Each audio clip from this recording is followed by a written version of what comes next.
ये कहानी 4 दोस्तों निक, लॉरेन, जेनेट और हंट की है, जो एक कार रेस का आनंद ले रहे होते हैं। तभी निक को एक भविष्य दृष्टि विजन आता है, जिसमें वह देखता है कि एक नारंगी रंग की कार दुर्घटनाग्रस्त हो जाती है और उसके टुकड़े उड़कर स्टेडियम में बैठे लोगों की जान ले लेते हैं। इस भयानक दृश्य में निक देखता है कि स्टेडियम के ढहने के कारण उसके सभी दोस्त मारे जाते हैं। जब निक इस भविष्य दृष्टि से बाहर आता है और देखता है कि चीजें बिल्कुल उसी तरह हो रही हैं जैसी उसने देखी थी, तो वह अपने दोस्तों को आगाह करता है और उन्हें तुरंत स्टेडियम से बाहर निकलने के लिए कहता है। इस अफरा तफरी के कारण उनके आगे और पीछे बैठे जोड़ों को भी परेशानी होती है। पीछे बैठे व्यक्ति को गुस्सा आ जाता है और आगे बैठे जोड़े को सुरक्षा गार्ड के साथ बाहर निकाल दिया जाता है।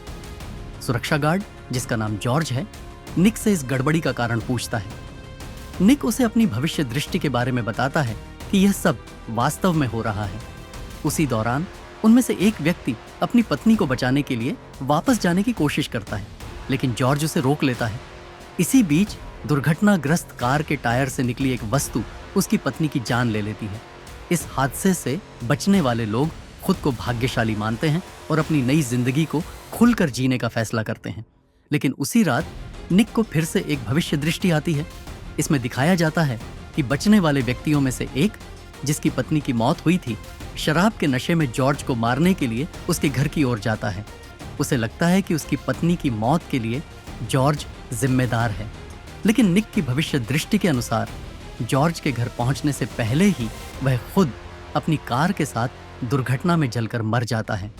इस घटना की खबर निक और लॉरेन को मिलती है और निक को फिर से भविष्य दृष्टियां आने लगती हैं।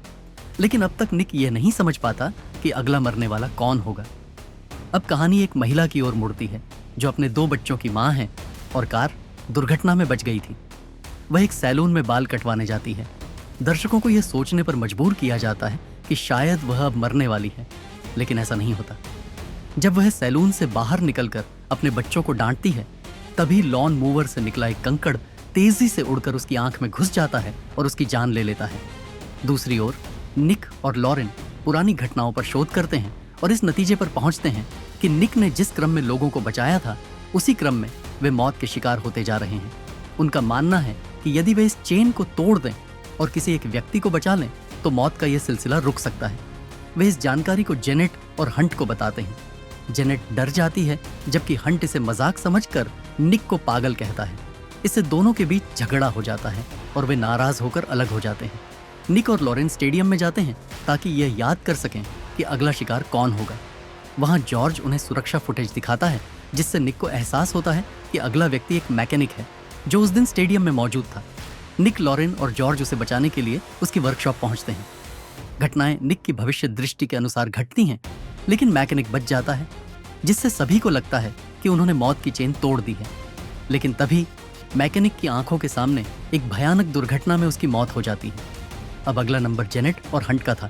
निक, लॉरेन और जॉर्ज उन्हें बचाने के लिए निकलते हैं। इस बीच हंट स्विमिंग पूल के किनारे मौज मस्ती कर रहा होता है, जबकि जेनेट अपनी कार धुलवाने के लिए कार वॉश में होती है।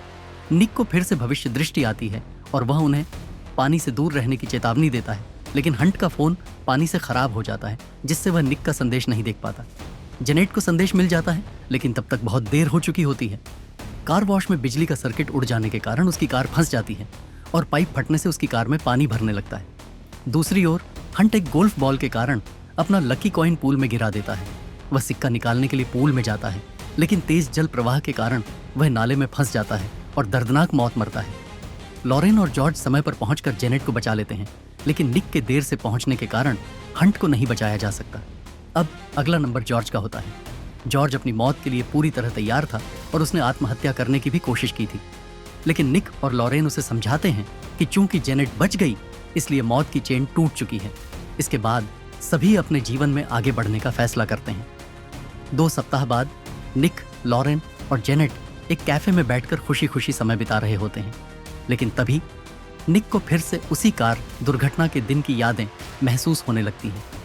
उसे एहसास होता है कि कुछ गलत होने वाला है। वह यह बात लॉरेन और जेनेट को बताने ही वाला होता है कि अचानक एक अनियंत्रित ट्रक वहां आ जाता है और तीनों को कुचल देता है। अंत में यह फिल्म भी फाइनल डेस्टिनेशन सीरीज की बाकी फिल्मों की तरह अप्रत्याशित रूप से समाप्त होती है, ये दिखाते हुए कि मौत किसी के लिए नहीं रुकती।